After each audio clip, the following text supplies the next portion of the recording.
Welcome to Manchester Library's Summer Reading Challenge. My name is Robin and I'm a storyteller, and I'm really pleased to be involved with the SiIly squad this year. I hope you're enjoying the challenge at home and reading lots and lots of books. I'm sure you are. Today's story is called The Unluckiest Man in the World. Once upon a time, there was a man, and he thought that he was the unluckiest man in the whole wide world. If anything bad ever happened, it always seemed to happen to him. So one day he decided to do something about it.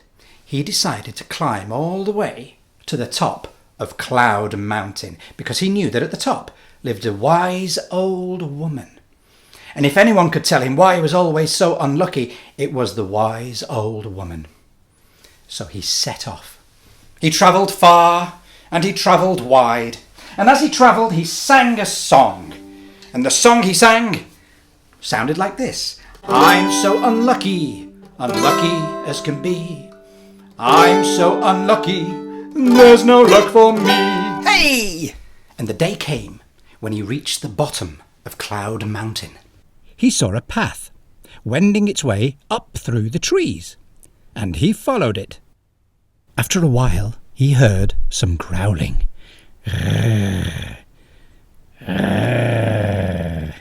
He would have felt really afraid had the growling not been followed by a wheezing and then a coughing. And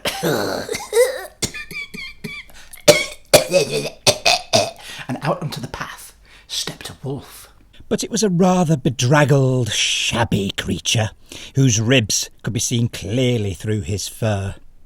"Who are you, and why are you in my woods?" asked the wolf.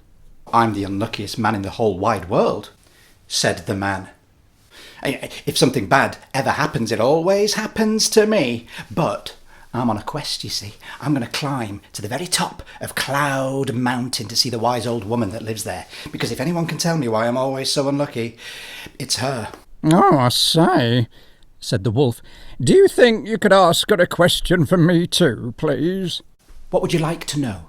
"Could you ask her why I'm not strong, like all the other wolves? I'm always weak and tired, and my ribs are always sticking out." Of course I will, said the man, and he set off to continue his quest. And as he walked, he sang his travelling song, which goes something like this. I'm so unlucky, unlucky as can be. I'm so unlucky, there's no luck for me. And he sang it a second time, so you could all join in. Remember to shout hey really loudly at home. I'm so unlucky, unlucky as can be. I'm so unlucky, there's no luck for me. Eventually he came upon a beautiful little stream trickling down the mountainside. So he drank some water to quench his thirst, and then he had a little sit under a tree for a rest. It was a rather feeble-looking tree, stunted and small, with very few leaves upon it. To his surprise, the tree spoke to him. "Who are you? And why are you by my stream?" Me? I'm the unluckiest man in the whole wide world. If anything bad ever happens, it always happens to me. Oh, yes. But I'm on a quest. I am going to the very top of Cloud Mountain to see the wise old woman that lives there. Because if anyone can tell me why I'm so unlucky, it's her. "Oh, I say," said the tree, its little branches shivering with excitement. "Do you think you could ask her a question for me too, please?" What would you like to know? "Could you ask her why I'm not tall, like all the other trees? I never get any bigger, and my leaves never seem to grow." Of course I will, said the young man. I would be glad to. And he set off up the mountain again, and he climbed, and he climbed, and he climbed, and as he climbed, he sang his favourite travelling song, which goes like this. I'm so unlucky, unlucky as can be. I'm so unlucky, there's no luck for me. Hey! Well, now he was so high up the mountain he was among the clouds. And then the mists parted and he could see the outline of a house. It was a beautiful little cottage, it was, with white walls and a thatched roof and roses over the door. Absolutely gorgeous. It was so lovely he just had to stop and knock on the door. When the door opened, he found himself face to face with a young lady, and she seemed very pleased to see him. "Are you a visitor?" she asked. Why, yes, I am, replied the man. Oh, come in, she said excitedly. And so he did. I haven't seen anyone for so long. I'm a bit out the way up here, aren't I? Would you like something to eat or drink? Oh, yes, I would, said the young man, and he went in. And they had something to eat and drink, and they chatted like they'd known each other for years. They got on like a house on fire. They really did. And the young man told the young lady all about his quest to climb to the very top of Cloud Mountain to see the wise old woman and ask her why he was always so unlucky all the time. Oh, I say, said the lady, do you think you could ask her a question for me too, please? What would you like to know? Could you ask her why I'm so unhappy all the time? You know, I live in this beautiful house. It's in a gorgeous part of the world. The views are amazing, but I just always feel so sad. Of course I will, said the young man, and he waved bye-bye and he set off to continue his quest. Up Cloud Mountain he went. He was nearly at the top, and as he climbed up and up, he sang his favourite travelling song, and it goes like this. I'm so unlucky, unlucky as can be. I'm so unlucky, there's no luck for me. Hey! Eventually, he got to the very top of Cloud Mountain, and there he saw a cave with a fire burning just inside the entrance. He entered the cave, and he saw in the gloom an old woman sat in a rocking chair. This must be the wise old woman. I know why you're here, said the old woman. You want to know why you're so unlucky. Well, the man nodded. Yeah. Well, said the wise old woman. The thing is, you're not. Well, the man looked confused. Everybody has good luck and everybody has bad luck, the wise old woman continued. The thing with you is, you only see the bad luck. You don't recognise good luck when it's right in front of your face. Oh, said the young man. So what you're saying is that I just need to recognise good luck when it's right in front of me? Correct, said the wise old woman. The young man thanked the wise old woman for her great advice, and he was just about to go when he remembered he hadn't asked the tree's question or the young lady's question or the wolf's question. So he did, and he sat down and he listened really carefully to the wise old woman's answers.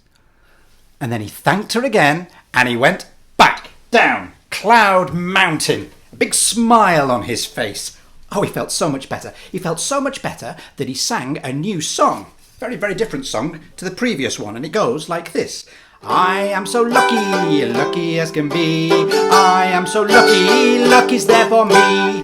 Join in the new song with me, and remember to do the big hey at the end. Here we go. You ready? I am so lucky, lucky as can be. I am so lucky, lucky's there for me. Hey! Eventually he got back to the pretty little cottage, and he knocked on the door again. Oh, hi, said the young lady, smiling at him. Did you find out why you were so unlucky? Yes, I did, said the young man. All I have to do, apparently, is recognise good luck when it's right in front of my face. Oh, well, that's great, replied the young lady. I don't suppose you asked him my question, did you? I did, replied the young man. Apparently you're sad because you're lonely. You know, what you need is a friend, someone that you really hit it off with. The young lady thought for a moment, and then quite shyly she asked the man, I don't suppose you'd be my friend, would you? Oh, no, said the young man. I haven't got time to be making friends with people. I've got to go and find my luck, haven't I? Anyway, bye-bye to the young lady, and he set off back down Cloud Mountain, big smile on his face, and as he walked he sang his song. I am so lucky, lucky as can be.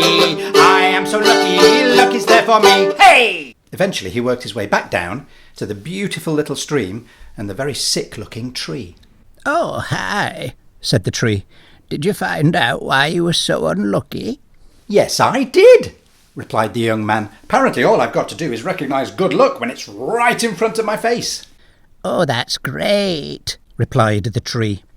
But I don't suppose you asked her my question, did you? I did, replied the young man. Apparently, you're not able to grow properly because your roots are being blocked. With what? With treasure. Apparently, a thief buried his gold and his silver and all of his jewels under the ground here many years ago. He never came back for it, and it's stopping your roots from growing. The tree thought for a moment, and then it asked if the man might dig out the treasure.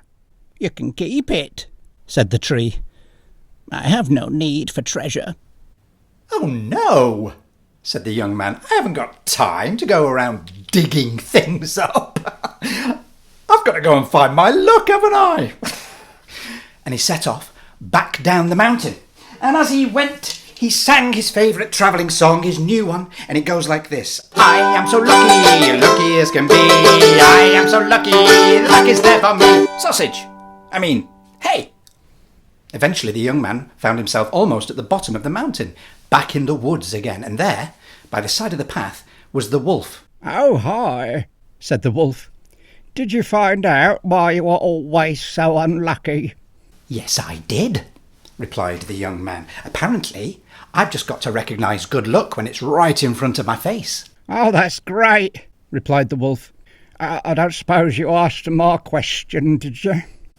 Yes, I did, replied the young man. Apparently you're so thin and you feel poorly all the time because you're not eating enough.